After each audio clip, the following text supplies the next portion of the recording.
घरचा वैद्य या चॅनलमध्ये मित्रांनो सर्वात स्वागत आहे. बघा सकाळी सकाळी आपण एक गिलासभर पाणी गरम केलेलं आहे. पण ह्याचा उपाय काय करायचा सांगतो तुम्हाला. आता बघा माझ्या लक्षात आलं, हे गरम पाणी असं चमच्यानं तुम्हाला असं बघा चमचे घेऊन असं प्यायचं आहे. असं चमच्यानं पाणी तुम्हाला प्यायचं आणि शेवटला अर्धा कप पाणी राहिल्यानंतर त्याच्यात एक चमचा तुम्हाला डाबरचं मध टाकायचं आहे. चांगला भेटला तर, कारण पतंजलीचं आपण वापरून बघितलं, रिजेक्ट आला नाही. डाबरचा जरा रिजेक्ट चांगला आहे आणि औषध चांगलं आहे, मध चांगलं आहे. मग त्या गावरान मध भेटला तर एक चमचा मध टाकून तुम्हाला थंड पाण्यात, मध तुम्हाला मित्रांनो गरम करायचं नाही, गरम पाण्यात टाकायचं नाही, गार जरा कोमट झालं तर टाकायचं. आणि अर्धा चमच्यानं चमच्यानं तुम्हाला ही पाणी प्यायचं आहे मित्रांनो. तुम्ही बघा, जिभेनं पाणी पिणारे प्राणी शक्यतो त्यांचं पोट खराब होत नाही. पक्षी उली पाणी पिते, त्यांचं पोट खराब होत नाही. कधी बी गरम पाणी केलं की चमच्यानं प्यायचं पाणी मित्रांनो. असं दमाने प्यायचं, गडबड करायची नाही, काही नाही, असं प्यायचं. हो का,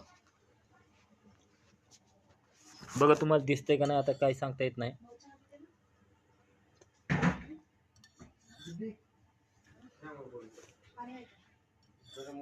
बघा असं पाणी प्यायचंय. असं पाणी पिलं तुमचे पोटाचे विकार, अन्नपचन होणे, संडास साफ नाही होणे, भूक नाही लागणे, शरीरामध्ये कफ राहणे, पोटाच्या आतड्यामध्ये हरण्या सांगणे. हरण्या जरी सांगल्या असतं तरी काही दिवसात निघून जातो मित्रांनो. फक्त तुम्हाला गरम पाणी चमच्यानं प्यायचं आहे, तोंड लावून प्यायचं नाही मित्रांनो, एवढंच करा फक्त.